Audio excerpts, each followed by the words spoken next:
Okay, July 9th, 2023, calling it a day.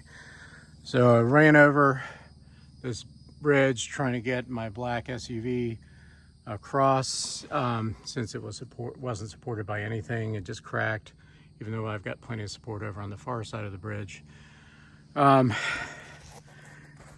So what we wound up doing today is important progress. Accomplished our goal, added one course, which is 3 concrete blocks, 3 full-size concrete blocks.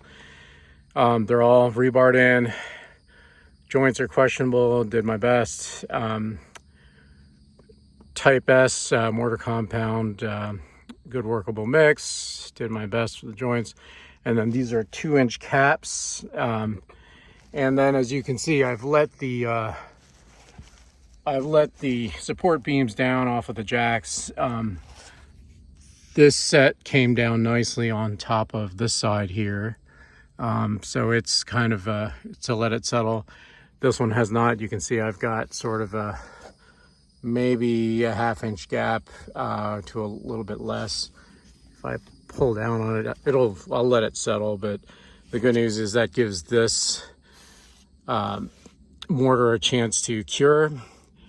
And that's the other reason why we have the SUVs, the vehicles, on this side of the bridge versus the house side of the bridge. We're going to give it 36 hours for this to set up before we drive over it. And then the next item here that I was actually able to set is this. This is not as critical, but still very important. This block is set on nicely. It's nice and level and sitting on pretty much a 4-inch footing, 3 to 4-inch footing.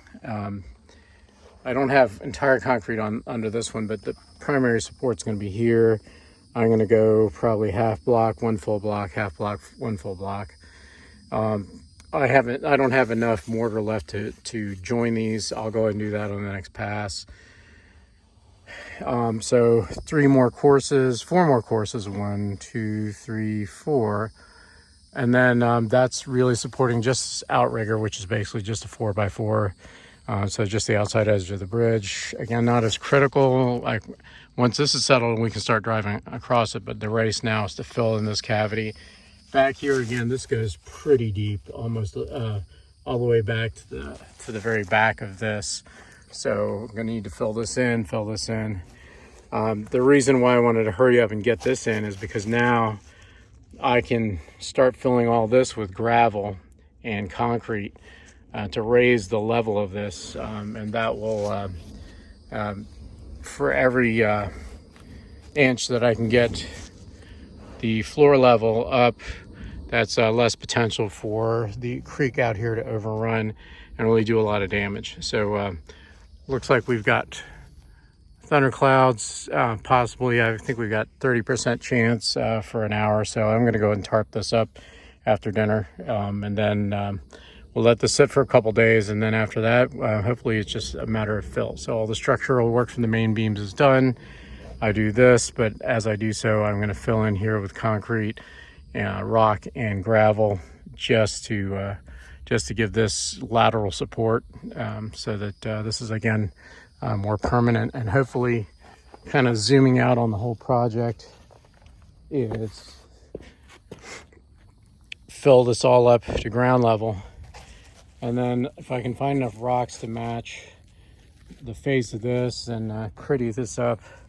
I know it really doesn't look like much, but zooming out fully, we'll continue this wall around like this, cover that over. Hopefully that'll look nice, even trim back some of these weeds, and I actually have a halfway decent looking bridge.